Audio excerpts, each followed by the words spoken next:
Welcome back to Infidelity Tales Lab. We're incredibly grateful for your support. Before we begin today's tale, tell us, which city or country are you joining us from? We love connecting with our global audience. Now, let's dive into today's story.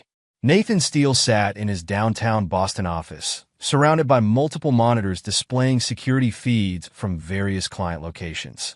His fingers moved swiftly across the keyboard as he implemented the final touches on his company's latest quantum encryption security system. The 45th floor office of Steele Security Solutions offered a commanding view of the city he'd conquered through sheer determination and ruthless business acumen. "Mr. Steele," his assistant's voice came through the intercom. "The board meeting starts in 20 minutes. "Cancel it," Nathan replied without looking away from his screens. The quantum encryption system installation at his Victorian mansion needed his personal attention. Something had been triggering minor anomalies in the garden sector feeds. "But sir, the investors—" "I said cancel it, Marie. They can wait." His tone left no room for discussion. Nathan had built his empire from nothing. The investors could damn well adjust to his schedule. He focused on the garden feed, particularly the gazebo area where the system had been reporting unusual activity patterns.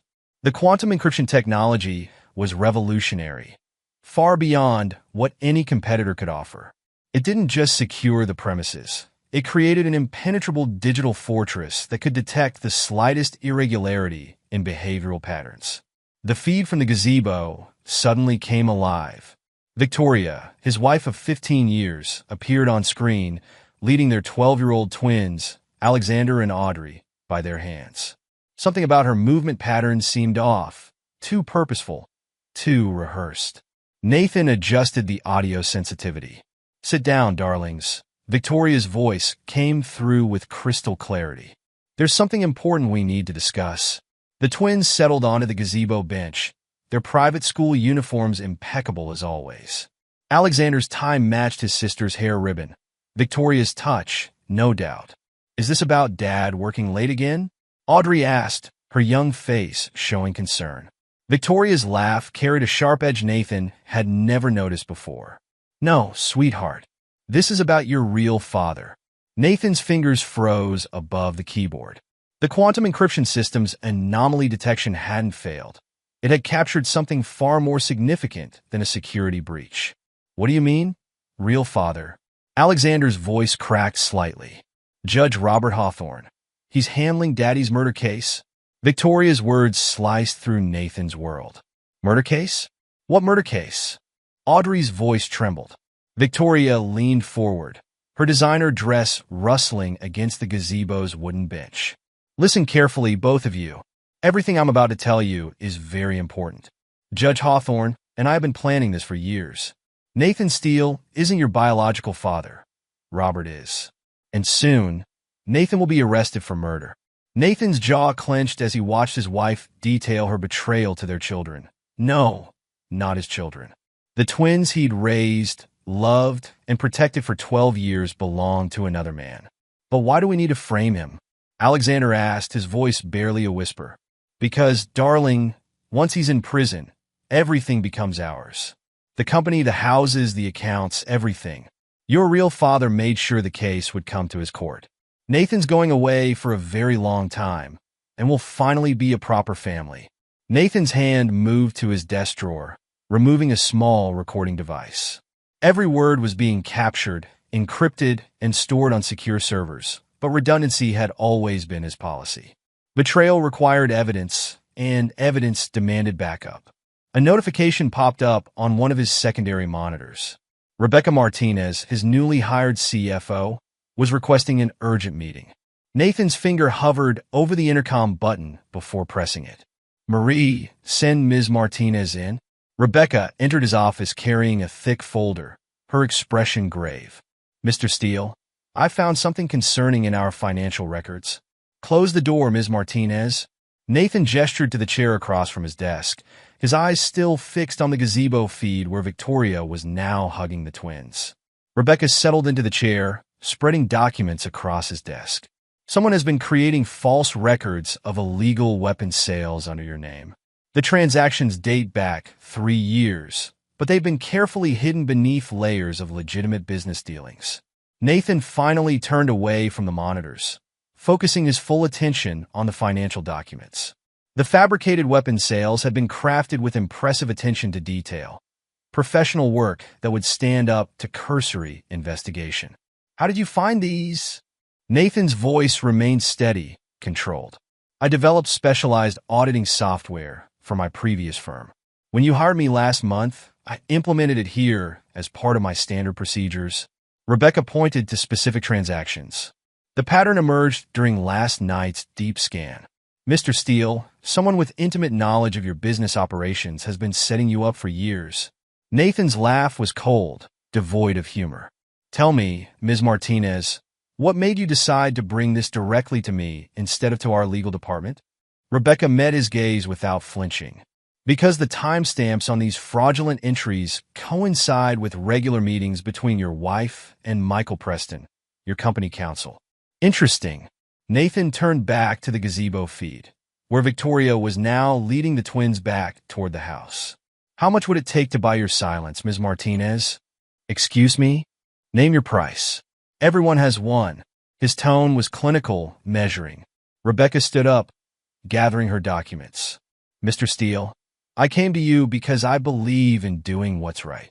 If you're suggesting I ignore criminal activity, sit down, Ms. Martinez."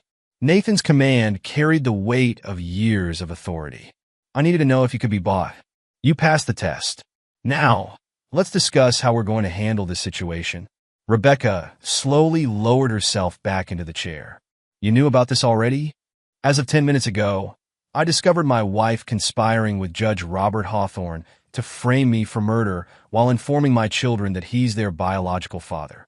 Nathan's fingers flew across his keyboard, bringing up multiple screens of financial data. "Your discovery of the weapons sales fraud completes the picture. They're building a case against me.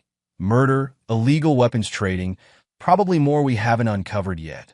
We should contact the authorities immediately," Rebecca suggested. Nathan's smile carried no warmth. "No, Ms. Martinez. We're going to do something far more interesting. We're going to let them think they're winning while we dismantle their entire operation piece by piece." He turned one of the monitors toward her, displaying a complex web of financial transactions. "I want you to follow every transaction, every shell company, every offshore account. Find me everything. Use whatever resources you need. But understand this. If you breathe a word of this to anyone without my explicit permission, you'll wish you had taken the bribe." Rebecca studied the financial web on the screen. "This goes beyond weapons sales. These patterns suggest money laundering, possibly connected to court cases. If Judge Hawthorne is involved, it's a corruption ring." Nathan finished her thought. "And my wife is part of it. The question is, how deep does it go?" "Give me 48 hours, Rebecca said, her eyes scanning the transaction patterns. "I'll need access to all company records, including the encrypted archives." Nathan pressed his intercom. "Marie, clear my schedule for the next 3 days. And get me everything we have on Judge Robert Hawthorne's cases for the past 15 years. He turned back to Rebecca. "You have your 48 hours. I want a preliminary report every 6 hours. Use conference room C. I'll have it secured for your exclusive use.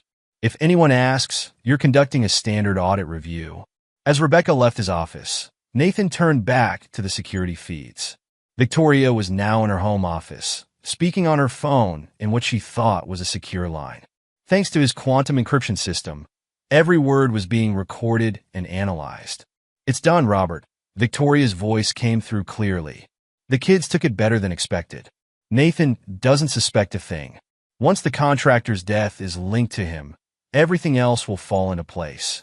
Nathan's expression hardened as he listened to his wife orchestrate his destruction.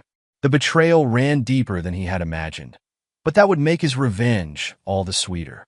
They thought him a simple security expert, a successful businessman they could frame and destroy. They were about to learn how badly they had underestimated Nathan Steele. He opened his private safe, removing a black thumb drive. On it were contingency plans he'd developed for various worst-case scenarios, including personal betrayal. Nathan had always believed in being prepared. Now it was time to implement Protocol Zero, the complete destruction of anyone who dared to cross him. "Marie," he spoke into the intercom one final time that evening. Contact James Rodriguez. Tell him I need to see him tonight. And Marie? This meeting never happened. As darkness fell over Boston, Nathan Steele began planning the systematic dismantling of his enemies' lives. They wanted to play games with murder and betrayal. He would show them what happened to people who betrayed Nathan Steele. By the time he was done, they would wish they had never heard his name. The private conference room in Steele Security Solutions hummed with the sound of multiple computers processing data. Rebecca Martinez hadn't left the room in 36 hours, surrounded by financial records, court documents, and complex data analysis programs running on several monitors. Nathan entered, carrying fresh coffee. Show me what you found. Rebecca gestured to the main screen where a complex network of connections was displayed. Judge Hawthorne isn't just your wife's lover. He's the centerpiece of a sophisticated criminal enterprise. Over the past 13 years, he's been systematically fixing cases for a network of corrupt business owners. She pulled up specific case files. The pattern is clever. Each case appears legitimate on the surface. But when you analyze the beneficiaries through shell companies and offshore accounts, the same names keep appearing. Victoria's brother, Thomas Reynolds, Nathan noted, studying the pattern. Exactly. Reynolds' hedge fund appears in over 60% of the cases, usually 3 or 4 layers deep in the ownership structure. Rebecca brought up another screen. But here's where it gets interesting. Your family trust? It's been completely restructured through a series of seemingly unrelated transactions. Nathan leaned closer, his eyes narrowing. When? The process began 13 years ago, right around the time the twins were conceived. Rebecca pulled up a timeline. Small changes at first, nothing that would raise red flags. But over time, Victoria has managed to position herself to gain complete control of your assets in the event of your unavailability. The Cayman Islands accounts? Rebecca nodded. Managed by Michael Preston. Your supposedly loyal friend has been orchestrating the legal framework for years. Every document is perfect, every transaction technically legal. They created a paper trail that makes it appear you've been using the company to launder money from illegal weapons sales. Nathan's phone buzzed, a message from James Rodriguez, his head of security. He read it quickly, his expression darkening. The contractor's death wasn't random. What do you mean? Nathan pulled up additional files on one of the monitors. James found connections to 3 other deaths, all wealthy business owners who died under suspicious circumstances. In each case, their assets were transferred through a complex series of transactions before their deaths. Let me guess. The cases went to Judge Hawthorne's court, with Preston handling the estate proceedings. Nathan's voice carried a dangerous edge. Pull up everything you can find on those cases. I want to know every detail, every transaction, every person involved. Rebecca typed rapidly, bringing up court records. The first death was ruled an accident, car crash. The second, apparent self-destruction. The third, home invasion gone wrong. But look at the insurance payouts. The numbers told a compelling story. In each case, substantial life insurance policies have been taken out or modified shortly before the deaths. The beneficiaries were all shell companies that traced back to Thomas Reynolds' hedge fund. They're killing people for their money, Rebecca whispered, using the legal system to hide their murders. No, Nathan corrected, his voice cold. They're using the legal system to commit their murders. The money is just a bonus. This is about power. The power to decide who lives and who dies, who prospers and who loses everything. He pulled up Victoria's financial records. Show me every meeting between my wife and Judge Hawthorne over the past year. Rebecca's programs went to work correlating calendar entries, credit card charges, and location data. They're careful, but not careful enough. Regular meetings at the Westbrook Hotel, always booked under different names. But the payment patterns are consistent. In Preston, he attends every 3rd meeting. Rebecca displayed a chart, usually following major court decisions or significant asset transfers. Mr. Steele, they're planning something big. The frequency of their meetings has increased over the past month. Nathan checked his watch. They think they have time. They don't realize we're already dismantling their operation. He turned to leave. Keep digging. Focus on Preston's law firm records. James will get you whatever access you need. Where are you going? To contact someone who specializes in bringing down corrupt judges. Nathan paused at the door. Ms. Martinez, remember, if anyone discovers what you're doing— I know, she interrupted. I'll end up like the contractor. Nathan's smile was predatory. No, you'll wish you had ended up like the contractor. He made his way to his private elevator, his mind processing the information. The conspiracy was larger than he'd initially suspected, but that only made his eventual victory sweeter. They thought they were the predators, but they were about to learn they were dealing with something far more dangerous. In his car, Nathan made a call to a secure line. Agent Morrison? Nathan Steele. We need to talk about Judge Robert Hawthorne. Yes, I have evidence. More than enough to bring down his entire operation. But I want to do this my way. He ended the call and drove toward the federal building, his plans already forming. They wanted to destroy Nathan Steele? He would teach them the true meaning of destruction. By the time he was finished, they would understand that some men couldn't be betrayed without consequences, and Nathan Steele was one of those men. The coming days would test his ruthlessness, his intelligence, and his willingness to destroy those who had betrayed him. Nathan welcomed the challenge. After all, he hadn't built his empire by being forgiving or weak. Those who had conspired against him were about to learn exactly who they were dealing with, and the lesson would be one they would never forget, assuming they survived it. FBI Special Agent Diana Morrison studied the evidence spread across her secure office, her expression grave. This goes beyond simple judicial corruption, Mr. Steele. What you've uncovered is a sophisticated criminal enterprise. I'm aware, Nathan replied, his voice steady. That's why I came to you. Your reputation for bringing down corrupt judges precedes you.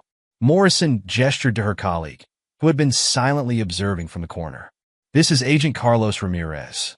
He's been tracking Thomas Reynolds' hedge fund activities for the past 18 months. Ramirez stepped forward, opening a thick file. Mr. Reynolds' fund has been on our radar for suspected money laundering, but we could never prove the connection to Judge Hawthorne's court. Your evidence changes everything. I want them destroyed, Nathan stated flatly. Not just arrested, destroyed. They plan to take everything from me, including my freedom. I want them to lose everything in return. Morrison exchanged glances with Ramirez. Mr. Steele, we need to handle this by the book. One wrong move, and they could escape prosecution. By the book. Nathan's laugh was cold. While you've been playing by the book, they've murdered at least 4 people that we know of. How many more will die while you follow procedures? What exactly are you proposing? Ramirez asked. Nathan leaned forward. I have resources you don't. My security systems, my financial tracking capabilities. I can get you evidence that would take months to obtain legally. That evidence would be inadmissible in court, Morrison pointed out. It would give you probable cause for warrants, Nathan countered. More importantly, it would tell you exactly where to look. You want to bring down Judge Hawthorne? I'll hand you his entire operation, gift-wrapped. But we do this my way. Before either agent could respond, Nathan's phone buzzed. A message from James Rodriguez, office compromised. Surveillance equipment found in main conference room and private office. Nathan's expression didn't change as he read the message, but his grip on the phone tightened. Victoria had been monitoring him. The question was, how much did she know about his investigation? I need to disappear, Nathan announced, standing abruptly. They've compromised my office. I can't risk them discovering our cooperation. Morrison straightened in her chair. We can offer you protective custody. No. Nathan's voice was sharp. Official channels are too risky. Judge Hawthorne has connections throughout the system. I'll handle my own protection. At least let us know where, Ramirez began. The less you know, the better. Nathan handed them a sealed envelope. Inside are contact protocols. Memorize them, then destroy the document. I'll reach out when it's safe. Back at Steel Security Solutions, James Rodriguez met Nathan in the underground parking garage. I've swept the entire building. Found bugs in your office, the main conference room, and even your private bathroom. Professional equipment, recently installed. Victoria's work? The serial numbers trace back to a shell company owned by Marcus Turner, a private investigator with connections to Preston's law firm. James handed Nathan a tablet displaying the surveillance equipment specifications. They've been watching you for weeks. Nathan nodded, unsurprised. What about the exit strategy? Everything's in place. The false trail suggesting South America is already active. Private flight plans filed, hotel reservations made, money transfers initiated. Anyone tracking you will think you're headed to Buenos Aires. And the real arrangements? Secure safe house completely off the grid. No digital footprint, no paper trail. Only 3 people know its location, and they're all former military intelligence officers I trust with my life. James paused. What about the evidence? Already handled. Nathan checked his watch. Dr. Grace Chun has the encrypted servers under her control. The recordings and financial data are split between multiple secure locations. Judge Martha Sullivan has physical copies of the key documents. The retired judge? James raised an eyebrow. Can she be trusted? She's been documenting Hawthorne's corruption for years. He destroyed her brother's case when she got too close to exposing him. Her hatred for Hawthorne runs deep. Nathan's smile was grim. More importantly, she's smarter than him. She'll keep the evidence safe. James handed Nathan a burner phone and a set of keys. Everything you requested is in the trunk. Clean clothes, untraceable cash, new IDs. The car's registration is under one of our defunct shell companies. It'll take them weeks to trace it, if they ever do. What about Rebecca? She's being relocated tonight. New identity, new position at a firm in Seattle. As far as anyone knows, she resigned for personal reasons. James checked his own phone. The official story about your disappearance goes live in 4 hours. Victoria will be informed by Preston that you've fled the country to avoid arrest. Nathan placed a hand on James's shoulder. Watch the twins. Don't intervene unless their lives are in danger, but keep them under surveillance. I want to know everything Victoria tells them about me. Already arranged. I have her best people on it. James hesitated. Are you sure about this? Once you disappear, they'll move quickly to seize control of the company. Let them. Nathan's voice was cold. Every move they make will give us more evidence. Their greed will be their undoing. He checked his watch again. Time to go. Remember, if anything goes wrong. Protocol 0, James finished. Total scorched earth. I remember. Nathan slid into the driver's seat of the nondescript sedan. When this is over, James, there won't be anything left of them. Not their money, not their reputations, not their freedom. They chose the wrong man to betray. As Nathan drove away, James watched the car disappear into the night. He'd served with some of the most dangerous men in military intelligence, but none of them compared to Nathan Steele when it came to calculated vengeance. The conspirators thought they were dealing with a wealthy businessman they could easily frame and destroy. They were about to learn their mistake. Nathan Steele wasn't just wealthy or successful. He was ruthless and absolutely unforgiving. By the time he was finished, they would understand that some betrayals came with a price too terrible to imagine. And Nathan Steele always collected his debts. With interest. Detective Catherine Walsh sat in her unmarked police car outside Judge Robert Hawthorne's chambers, adjusting the wire hidden beneath her blazer. For months, she'd been building a case against the judge, recording every conversation, every meeting, every subtle hint of corruption. Testing, she whispered, tapping the microphone. In the surveillance van parked 2 blocks away, her partner confirmed the signal. The judge's secretary buzzed her in. Detective Walsh, he's expecting you. Judge Hawthorne stood as she entered, his practiced smile never wavering. Catherine, thank you for coming. I trust you have updates on the Steele investigation. Several developments, Your Honor. Walsh placed her briefcase on his desk, careful to position herself for optimal recording. We've traced suspicious financial transactions through his company's accounts. Excellent. Hawthorne settled back into his chair. Victoria will be pleased. She's been worried about Nathan becoming suspicious. Walsh pulled out several documents. There's something else you should know. While investigating Steele's accounts, we uncovered some interesting real estate transactions. Hawthorne's smile flickered. Oh, several elderly homeowners lost their properties in foreclosure cases that passed through your court. The properties were then acquired by shell companies at significantly below market value. All perfectly legal, I assure you. Hawthorne's tone remained smooth, but his fingers drummed against his desk. The foreclosures met all statutory requirements. Walsh leaned forward. including the Henderson case?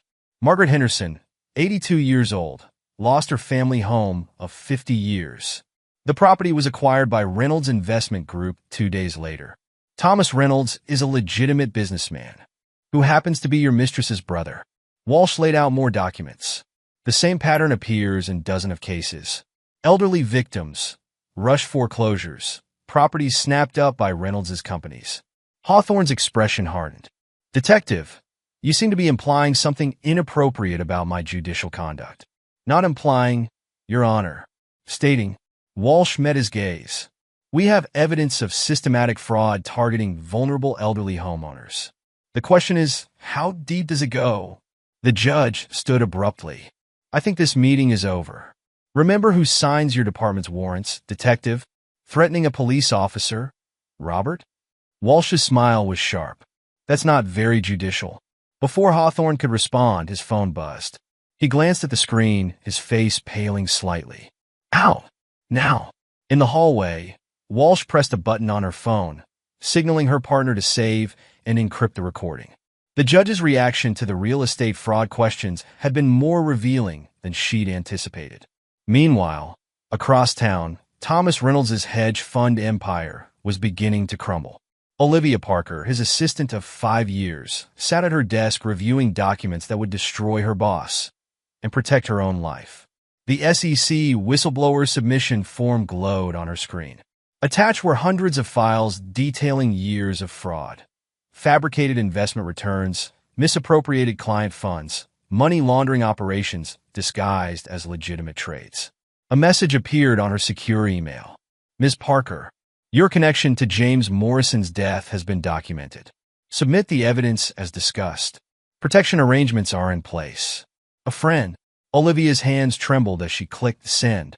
James Morrison had been more than just another wealthy client. He'd been her friend, and his accident had been anything but. The evidence she'd gathered proved Reynolds had orchestrated Morrison's death after discovering the fund's fraudulent activities. The anonymous message had arrived 3 days ago, along with proof that she was being watched and protected. Somehow, Nathan Steele had discovered her connection to Morrison and was offering her a way out. At FBI headquarters, Agent Diana Morrison reviewed Walsh's latest recordings. The judge is getting nervous, she told her partner, Agent Ramirez.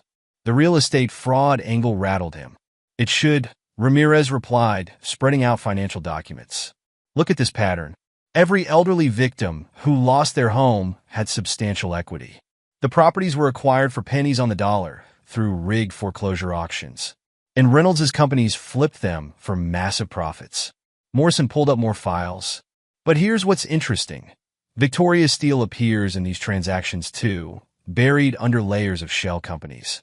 They're targeting wealthy individuals with complex family situations, Ramirez noted, using Hawthorne's position to manipulate custody battles and inheritance disputes. Preston handles the legal framework, making everything appear legitimate. Classic criminal enterprise, Morrison agreed. The judge provides judicial cover. Victoria identifies targets through her social connections. Reynolds handles the financial side, and Preston ensures everything looks legal.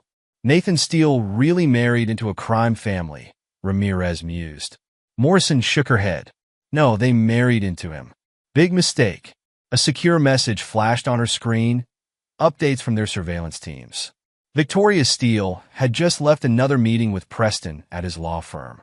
The tracking devices planted in her car showed regular visits to a private airport where a Cayman Islands registered plane was kept ready. They're preparing to run, Morrison observed. Steele's disappearance has them spooked. Should we move in? Not yet. Let them keep thinking they're winning. Nathan Steele didn't give us all this evidence just to have us rush in too early. The investigation was revealing a disturbing pattern. Victoria and Judge Hawthorne had spent years perfecting their operation. They identified wealthy targets, particularly those with family complications. The judge would ensure any legal disputes landed in his court. Victoria would gather intelligence through her social connections. Preston would create the legal framework for asset seizures. Reynolds would handle the financial manipulation. And when necessary, accidents would happen. Detective Walsh's phone buzzed as she left the courthouse. A message from an unknown number. Check the Henderson property records again. Follow the money through Preston's offshore accounts. She smiled grimly. Nathan Steele might be in hiding, but his presence was felt everywhere. The web of evidence was tightening around the conspirators, and they didn't even realize it. Walsh started her car, unaware that this investigation would be her last. In less than 48 hours, her body would be found in her apartment, an apparent self-destruction that would trigger a chain of events not even Nathan Steele could have predicted. Alexander Steele sat in his bedroom, carefully monitoring the encrypted communication system James Rodriguez had installed. The laptop looked normal, a typical gaming setup that wouldn't raise suspicions. But beneath the surface, it connected to a secure network that allowed him to communicate with his father. A message appeared. Status update? Alexander typed quickly. Mom met with Preston again this morning. They argued about something in his office. I heard them mention offshore accounts. Any surveillance on you or your sister? That PI. Turner keeps watching the house. But we're being careful. Good. Remember, trust no one. I know, Dad. In her room across the hall, Audrey Steele was making a discovery of her own. Hidden behind Victoria's vanity, she'd found a leather-bound diary. The entries dated back 13 years, detailing her mother's calculated seduction of Judge Hawthorne. June 15th. Robert finally agreed to help with the Nathan situation. He doesn't understand yet that he's as disposable as my husband. Men are so easily manipulated when they think they're in control. Audrey photographed each page with the specialized camera James had provided. The diary revealed a pattern of manipulation that made her stomach turn. Her mother hadn't just betrayed their father. She'd spent years planning his destruction. A soft knock interrupted her reading. Audrey, Alexander whispered. Mom's home. Audrey quickly replaced the diary and slipped out of the room. In the hallway, she heard Victoria's voice floating up from below, speaking on her phone. Yes, Robert, everything's proceeding as planned. The FBI's investigation is focusing exactly where we want it. No, the twins don't suspect anything. They still think Nathan abandoned them. Alexander pulled his sister into his room, activating the signal jammer James had hidden in his gaming console. Dad needs to know about the diary. Already documented. Audrey showed him the camera. Mom's been playing everyone for years. Even Judge Hawthorne is just another pawn in her game. Did you see this morning's news? Dad's company stocks are falling. They're trying to force a board takeover. Audrey nodded grimly. Preston's doing. He's been positioning himself to take control once Dad's arrested. The twins had spent weeks gathering intelligence, using skills learned from years of watching their father work. Alexander had managed to clone Victoria's phone during dinner one evening, providing access to her encrypted communications with the conspiracy members. We need to check Mom's study, Alexander decided. Preston left documents there this morning. Too risky. Turner's probably watching. Not now. He always takes a lunch break at 1. We'll have 20 minutes. The study door was locked, but Alexander had long since mastered the art of picking locks, another skill learned from careful observation of his father's security work. Inside, Preston's documents lay scattered across Victoria's desk. Audrey photographed quickly while Alexander kept watch. The papers revealed complex financial transactions, all designed to strip their father of his assets while making it appear he'd been running a criminal enterprise. A floorboard creaked behind them. Well, Marcus Turner's voice drawled from the doorway. What have we here? Alexander spun around, his mind racing. I was just looking for cheat codes. The new Call of Duty has this great Easter egg, but you need specific codes to unlock it. In your mother's study? Turner's eyes narrowed. The internet's down in my room, Alexander continued, letting his voice crack slightly. Mom said I could use her computer if I needed to. Right, Audrey? Audrey played along, rolling her eyes with perfect teenage disdain. He's such a game freak. Can we go now? This is boring. Turner studied them for a long moment. Your mother doesn't need you in here. Out. In the hallway, Alexander kept up the gaming chatter until they were safely back in his room. That was too close, but worth it. Audrey displayed the camera's screen. Look what Preston's been working on. The documents revealed a complex plan to seize control of their father's company through a series of coordinated legal and financial attacks. Preston had created a paper trail suggesting years of corporate fraud, all pointing to Nathan Steele. "They're going to destroy him," Alexander whispered. "No." Audrey's voice was hard. "They're going to try, but they don't know what we know." Another message appeared on Alexander's laptop. "Turner spotted you." Explanation: handled. Alexander typed back. Used gaming cover story. He bought it. Good thinking. But no more risks. They're getting suspicious. The twins shared a look. They hadn't told their father about all their activities, knowing he'd order them to stop. But they couldn't stand by while Victoria and her conspirators destroyed their family. "We're his children," Audrey said firmly. "Whatever the DNA says." Alexander nodded. "And we're going to help him take them down." The next few weeks would test their resolve. Victoria increased her surveillance, bringing Turner into the house as additional security. Preston made more frequent visits, often closeting himself with Victoria in her study for hours. But the twins had learned from the best. Nathan Steele hadn't raised them to be victims or bystanders. He'd taught them to think strategically, to observe carefully, and to never reveal their true intentions. They were their father's children in every way that mattered. And like him, they would show no mercy to those who had betrayed their family. Detective Catherine Walsh's body was discovered on a Tuesday morning. The official report called it self-destruction, pills and alcohol, a common end for troubled cops. But Detective Frank Morgan knew better. "Self-destruction note's wrong," he muttered, studying the document in his home office. Katie was left-handed. These letters slant the wrong way. After 30 years on the force, Morgan had retired rather than play along with the corruption he'd witnessed. But he kept watching, kept documenting, kept building his case. Walsh had been his protege, carrying on his work. Now she was dead, and Herb's self-destruction had triggered exactly what she'd planned. Across the city, news organizations received identical packages. Inside each was a USB drive containing years of evidence. Recorded conversations, financial records, court documents. Judge Robert Hawthorne's voice featured prominently, discussing fixed cases and arranged accidents with a casualness that chilled even veteran reporters. Morgan's phone rang, a secure line he hadn't used in months. "It's happening," FBI agent Morrison said without preamble. "Walsh's evidence is hitting the media. We need your recordings, already uploaded to your secure server." Morgan pulled up more files on his computer. "But there's something else. Turner's involvement goes deeper than we thought." "The PI? We know he's working for Preston." "No." Morgan's voice was grim. "He's their cleaner. I have footage of him entering Walsh's building the night she died. Same clothes he wore at 3 other accidental deaths." "Can you prove it?" "Better. I can prove he was acting on direct orders." Walsh wore a wire to her last meeting with Victoria Steele. "The recording was automatically uploaded to my private server." In his hidden location, Nathan Steele received the news of Walsh's death with cold calculation. The detective's death had been predicted, factored into his plans as a probable outcome. What Victoria and Hawthorne didn't realize was how thoroughly Walsh had prepared for this possibility. "Your wife is getting nervous," James Rodriguez reported via Secure Channel. "She's been making frequent trips to the private airfield.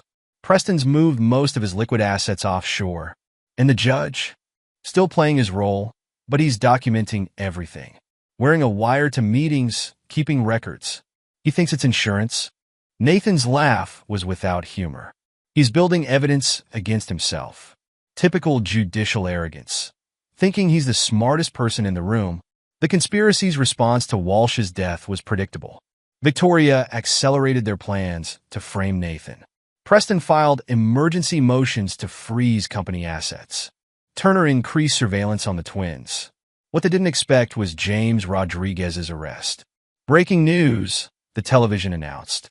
James Rodriguez, head of security for Steele Security Solutions, has been arrested on terrorism charges.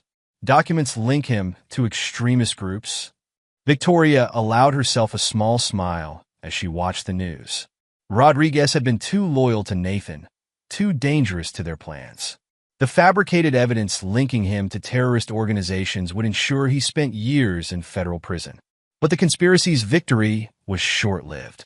In her MIT laboratory, Dr. Grace Chin stared at her computer screen, watching patterns emerge from the financial data. She'd written the encryption algorithm herself, designed to be unbreakable. But every code had a signature, and this one was familiar.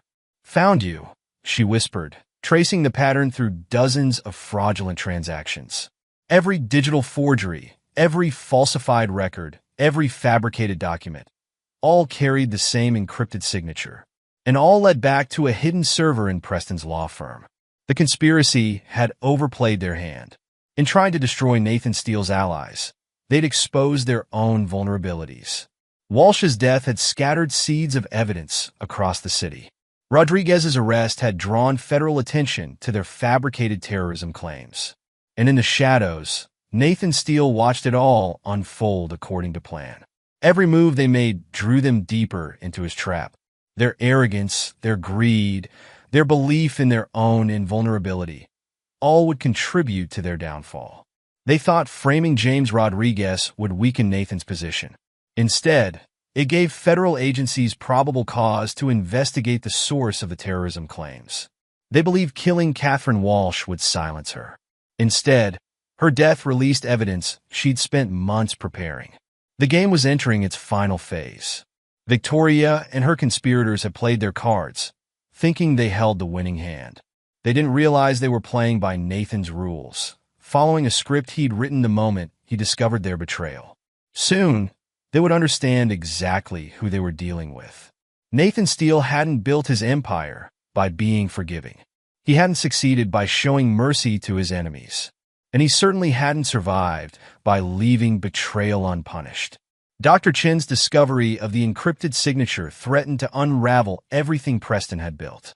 The fabricated evidence against Rodriguez, Walsh's calculated death, the financial trails, all of it connected back to Preston's hidden server. The conspiracy had thought themselves clever, turning Rodriguez's arrest into a victory. Instead, they'd exposed their own methods, their own signatures, their own vulnerabilities. In his hidden location, Nathan Steele reviewed Chen's findings. The pieces were falling into place, though not in the way Victoria and her conspirators expected. They still believed they were the hunters. They hadn't yet realized they were the prey. Claire Bennett's law office buzzed with activity as her team processed the mountain of evidence Nathan Steele had accumulated. The defense attorney's reputation for bringing down corrupt judges had made her the perfect choice for this endgame. Another case file from 2009, an assistant announced, adding to the growing pile. Judge Hawthorne ruled against Ms. Bennett's brother despite overwhelming evidence of innocence. Claire examined the document, her expression hardening. He didn't just rule against Daniel.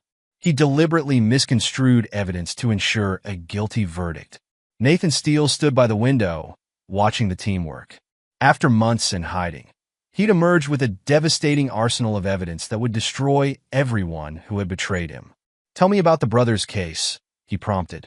Claire's fingers tightened on the file. Daniel was prosecuted for fraud. The evidence clearly showed he was innocent. In fact, he had documentation proving he'd tried to expose corruption at his investment firm. Hawthorne excluded the evidence, claiming procedural violations that didn't exist. "A warning shot," Nathan observed. "You were getting too close to his operation. I spent years trying to prove judicial misconduct." Claire spread out more files. "Every time I got close, cases would be reassigned, evidence would disappear, witnesses would recant. Now I understand why." Frank Morgan arrived, carrying recordings from his years of surveillance. The retired detective had partnered with Catherine Walsh, documenting Judge Hawthorne's activities long before Nathan's case began. Walsh knew they'd come for her eventually, Morgan explained, connecting a hard drive to Claire's secure system. She recorded everything. Conversations between Turner and Preston planning her death. Meetings where they discussed eliminating potential witnesses. Nathan reviewed the recordings. Victoria appears in these meetings, orchestrating everything. Morgan played a specific clip. Victoria's voice came through clearly, discussing Walsh's elimination with clinical detachment. "Your wife may present herself as a socialite, but she's the most ruthless of them all." Olivia Parker arrived next, escorted by FBI agents. Thomas Reynolds' former assistant had turned whistleblower, providing the SEC with evidence of massive fraud. Her testimony would prove crucial in connecting the financial crimes to the murders. Mr. Reynolds used the hedge fund to launder money from Judge Hawthorne's corrupt rulings, Olivia explained, presenting detailed financial records. Every time the judge ruled in favor of their chosen targets, the assets would be funneled through Reynolds' investment group, then distributed among shell companies controlled by the conspiracy members. Rebecca Martinez added her forensic accounting expertise, demonstrating how the financial fraud had been orchestrated. They created a perfect closed loop. Judge Hawthorne would ensure favorable rulings. Victoria would identify wealthy targets through her social connections. Preston would handle the legal framework, and Reynolds would manage the money laundering. Dr. Grace Chun presented her analysis of the digital evidence. Her encryption expertise had uncovered the technological fingerprints linking all the fraudulent transactions. Every digital forgery carries the same encrypted signature, she explained, displaying complex coding patterns. Preston thought he was being clever, hiding their tracks behind multiple layers of encryption. But he didn't realize the encryption itself would become evidence. Judge Martha Sullivan provided crucial context about Hawthorne's pattern of judicial misconduct. She'd been documenting suspicious rulings for years, building a statistical analysis that demonstrated systematic bias in his decisions. Look at the pattern, she pointed out. Every case involving substantial assets or complex family disputes was steered to his court. Once there, his rulings consistently favored parties represented by a small circle of attorneys, all connected to Preston's firm. Nathan absorbed each piece of evidence, watching his revenge take shape through proper legal channels. He'd spent months building this case, ensuring every detail would withstand scrutiny. What about the terrorism charges against Rodriguez? Claire asked. Fabricated. Dr. Chin pulled up more files. The digital trail leads directly to Preston's private server. They created the evidence using the same encryption algorithm they used for their financial fraud. Frank Morgan added additional recordings.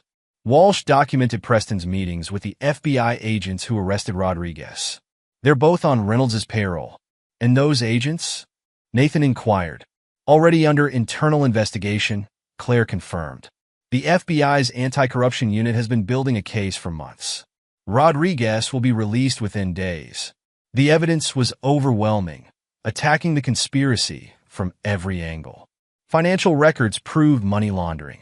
Digital forensics exposed forgery. Witness testimony revealed murders. Court documents demonstrated systematic corruption.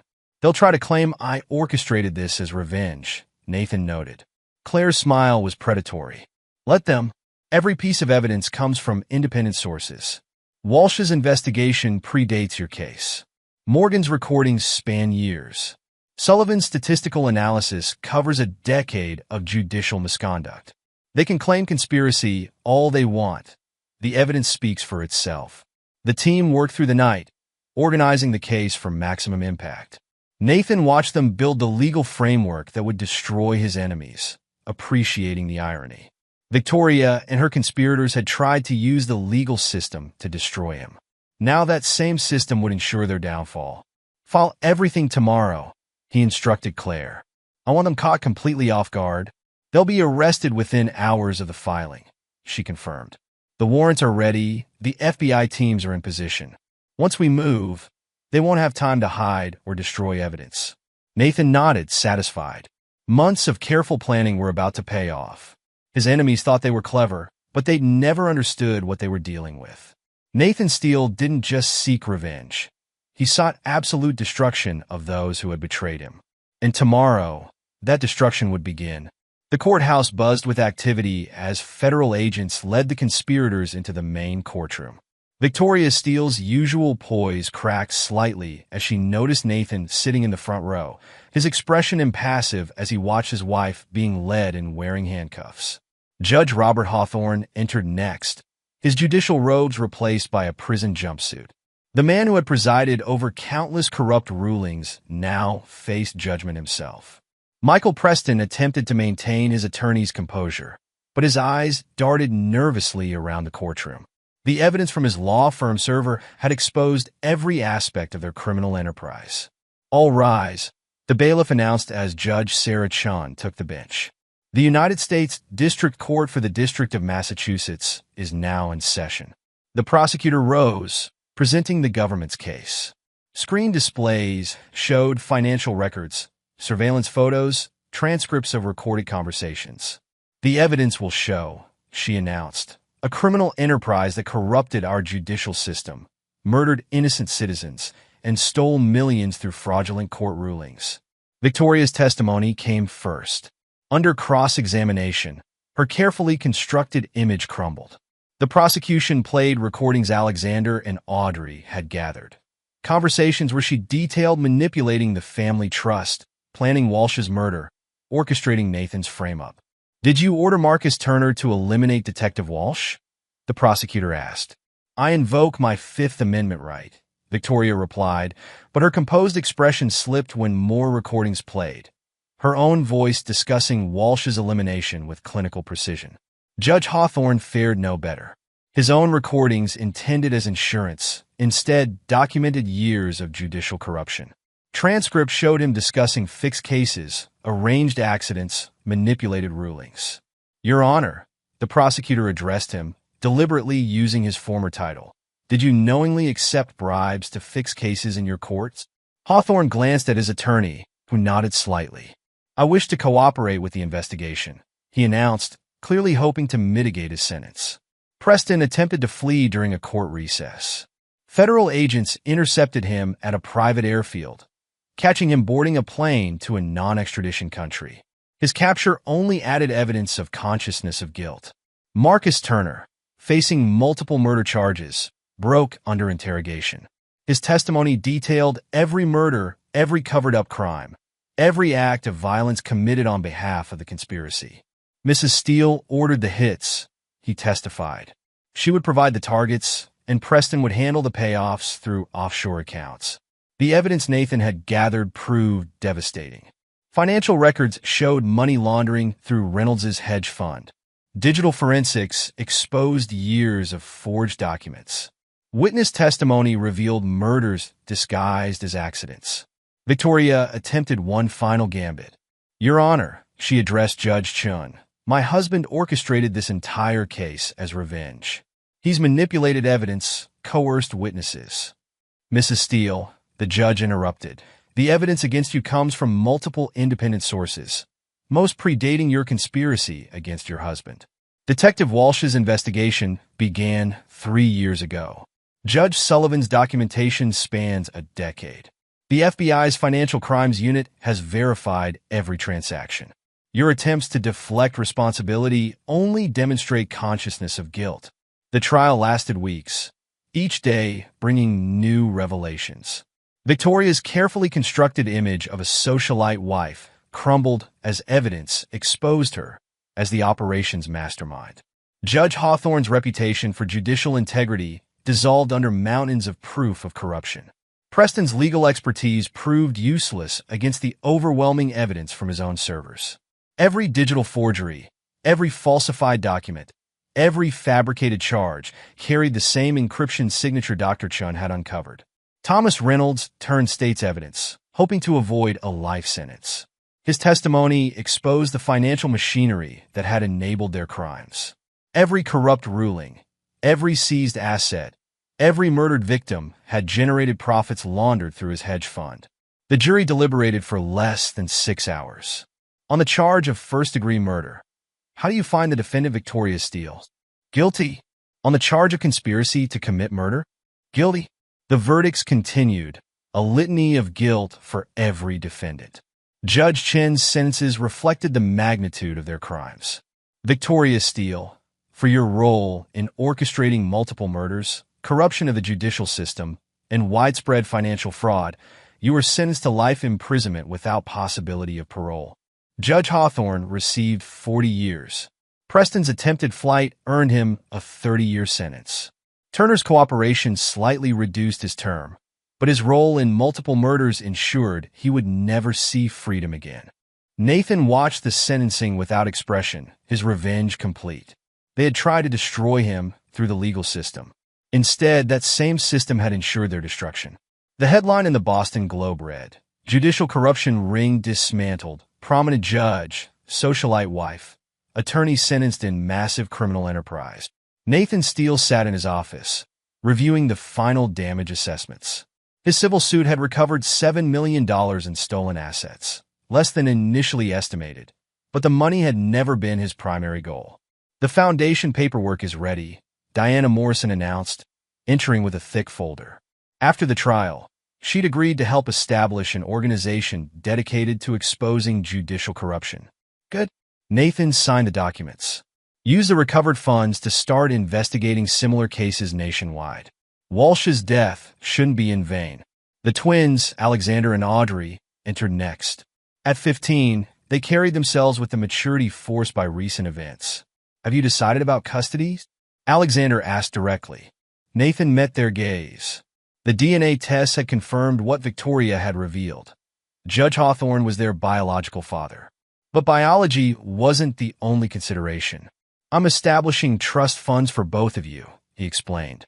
Your education, your future needs, everything will be provided for. But given recent events, I believe it's best if you have the opportunity to forge your own paths. Audrey nodded, understanding. You'll stay in contact?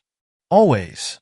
But you need space to process everything that's happened, to decide who you want to become without the shadow of recent events. The decision hadn't been easy, but Nathan believed in facing reality with clear eyes. The twins weren't his biological children, and pretending otherwise would only complicate their recovery from Victoria's betrayal.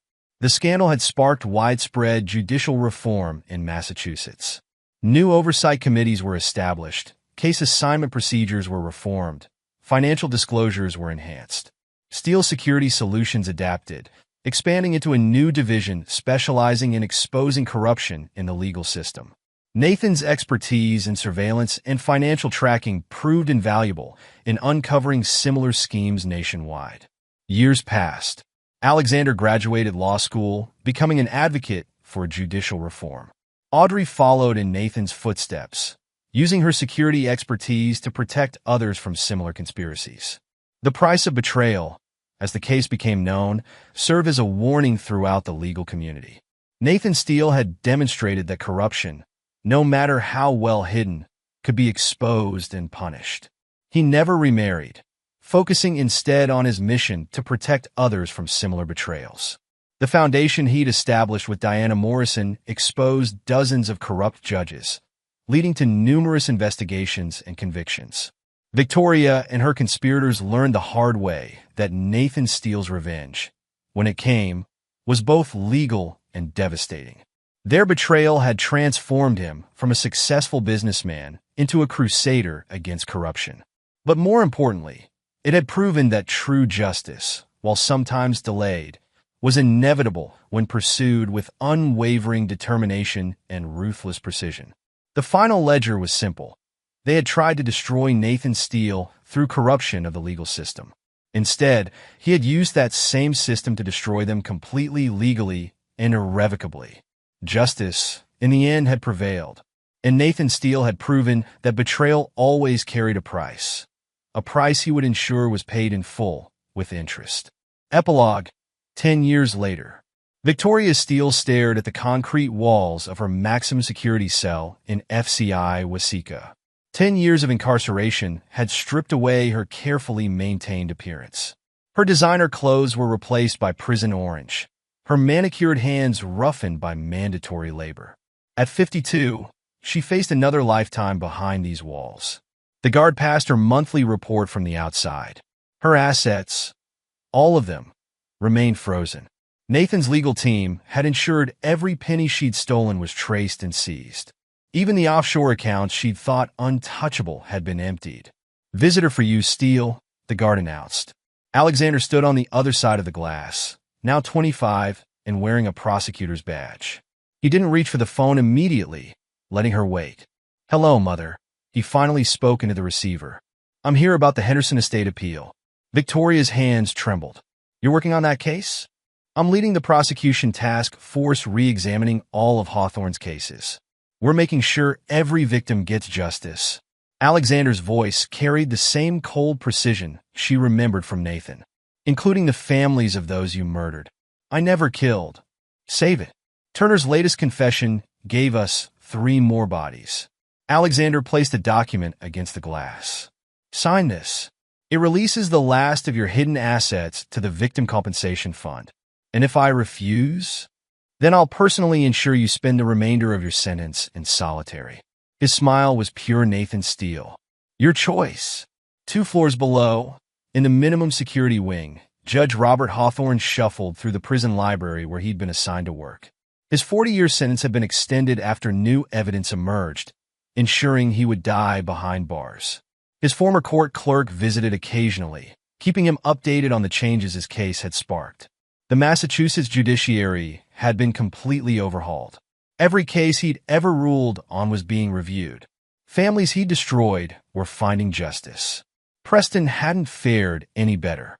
His attempted escape had earned him additional time, and his fellow inmates, many of them lawyers he'd betrayed over the years, made sure his days were particularly unpleasant.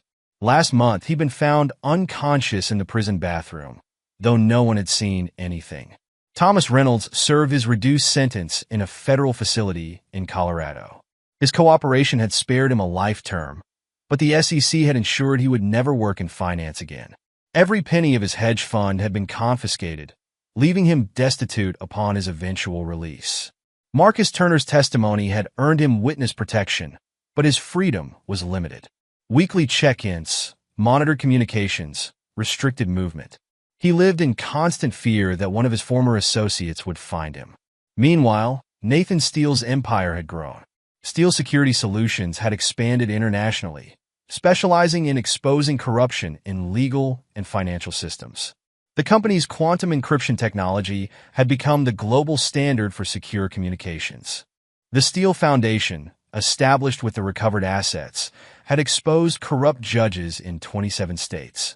Diana Morrison headed its investigative division, working closely with federal agencies to prosecute judicial misconduct.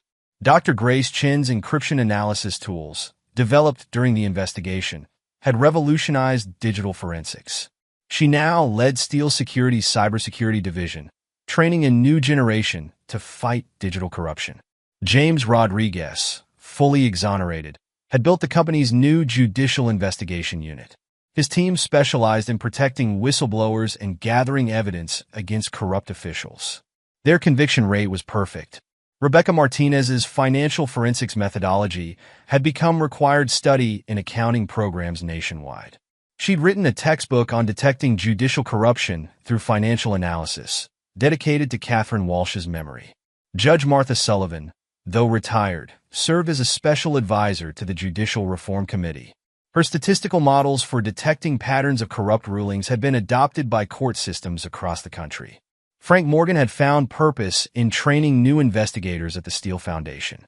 His experience with the Walsh investigation helped create protocols for protecting whistleblowers within law enforcement. Audrey Steele, now 25, had indeed followed in her adoptive father's footsteps. She ran Steele Security's European division, expanding their anti-corruption work internationally. Her team had recently exposed a network of corrupt judges in Eastern Europe. Alexander's work as a prosecutor focused exclusively on judicial corruption cases. He'd earned a reputation as ruthless as Nathan's, pursuing corrupt judges. Defense attorneys feared seeing him enter a courtroom. The twins maintained contact with Nathan, but their relationship was professional rather than personal. He'd educated them, funded their careers, and taught them to be as unforgiving of betrayal as he was. They'd learned their lessons well. Nathan himself had never remarried. His focus remained on his mission, expanding his work globally. Those who knew him said he'd found satisfaction in systematically destroying corrupt power structures, though he never spoke of it directly. Victoria's betrayal had transformed him from a successful businessman into something more dangerous, a man dedicated to dismantling corruption with the same ruthless efficiency he'd once applied to building his business. Claire Bennett's law firm had partnered permanently with Steele Security, creating a unique hybrid of legal expertise and investigative capability. Their joint operations had brought down corrupt judges across 3 continents. The Price of Betrayal case, as it became known in legal circles, was now taught in law schools as a warning. The court transcripts, evidence files, and case history filled 3 textbooks. Students studied how a single act of betrayal had exposed decades of corruption. In the end, Victoria's conspiracy had accomplished something she'd never intended. It had created a mechanism for exposing and destroying corrupt judges worldwide. Her attempt to destroy Nathan Steele had instead given him a new purpose, one that would outlive all of them. Nathan's revenge hadn't just been personal. He'd transformed it into a systemic change, ensuring that future generations would have tools and methods to fight judicial corruption. His enemy's betrayal had unleashed something they'd never anticipated, a legacy of justice that would continue long after they were forgotten in their prison cells. The final irony wasn't lost on Victoria as she signed Alexander's document in her prison cell. She tried to steal Nathan's empire through corruption of the legal system. Instead, she'd helped him build something far larger, an international network dedicated to destroying people like her. That was Nathan Steele's true revenge. He hadn't just destroyed his enemies. He'd turned their betrayal into a weapon against corruption itself. The price of betrayal, as Victoria and her conspirators had learned, wasn't just their freedom or their wealth. It was knowing that their own actions had created the system that would ensure their legacy was one of failure and cautionary tales. Nathan had won, completely and irrevocably. But more than that, he'd turned his victory into a transformation of the very system his enemies had tried to corrupt. That was the final price of their betrayal. Knowing that they hadn't just failed, they'd helped create something that would hunt down and destroy others like them for generations to come. In his office atop the new Steele Security headquarters, Nathan reviewed reports from his global operations. Photos of Walsh, Rodriguez, and others who'd helped expose the conspiracy lined one wall. Reminders of the cost of fighting corruption. But it was the screen showing live feeds from the prisons holding Victoria, Hawthorne, and their conspirators that held his attention. A decade later, his revenge was still paying dividends. And Nathan Steele still watched, ensuring the price of betrayal remained eternally high. And there you have it. Another story comes to an end. What did you think? I'd love to hear your thoughts in the comments below. If you enjoy this story, consider joining our community by subscribing. It means the world to us. For more stories like this one, check out the recommended videos on screen. And I'll see you there.